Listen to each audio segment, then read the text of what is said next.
You are welcome to Unit 2, Session 2. In today's lesson, we will be looking at the responsibility of Minister of Finance.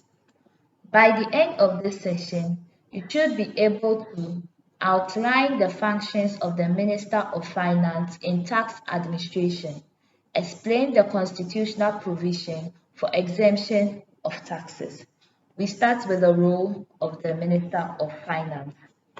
Act 896 charges the Minister of Finance with responsibility to make regulation for dealing with matters authorized to be made or prescribed under Act 896, exempt any person, class of persons, or income from tax, amend a provision of the schedules to Act 896 or any monetary amount set out in Act 896.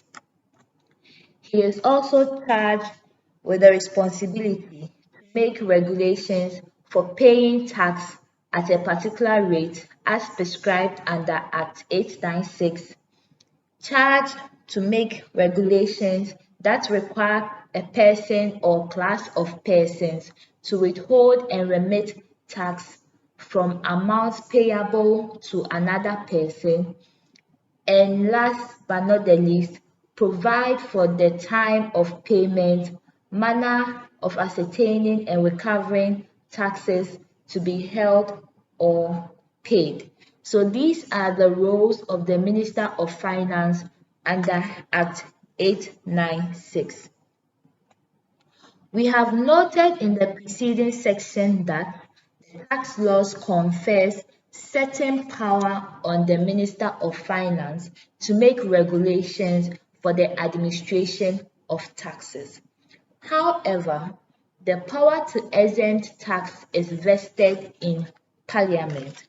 This means that even though the law gives the Minister of Finance the authority to make regulations that specify how taxes should be collected, who should pay them, and how they should be enforced, the power to make significant changes to the tax laws, such as exemption or removal, lies with Parliament. So, according to Clause 1 of Article 174 of the 1992 Constitution of the Republic of Ghana, it states that no taxation shall be imposed otherwise than by or under the authority of an Act of Parliament. This means that taxes cannot be imposed or collected unless there is a law passed by Parliament that authorizes the collection of these taxes.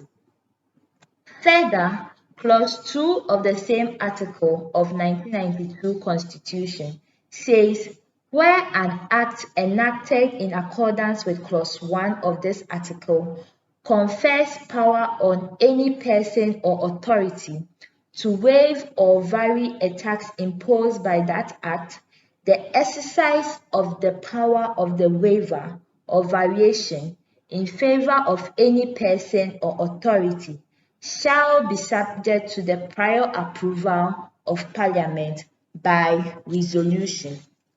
What this is trying to tell us is that if a law passed by Parliament grants the power to waive or vary a tax, that power cannot be exercised without the prior approval of Parliament through a resolution. This is done to ensure transparency and accountability in any decision to waive or vary taxes. This brings us to the end of today's session. In this session, we outlined certain roles of the Minister of Finance and his authority to exempt taxes.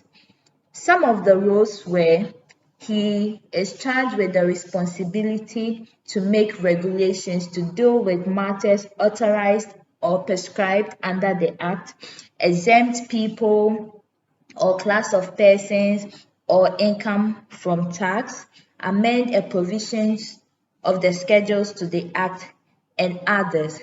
And we also said that the tax laws confer certain power on the Minister of Finance to make regulations for tax administration. However, the power to exempt taxes is vested in Parliament. Hope you enjoyed this session. Thank you.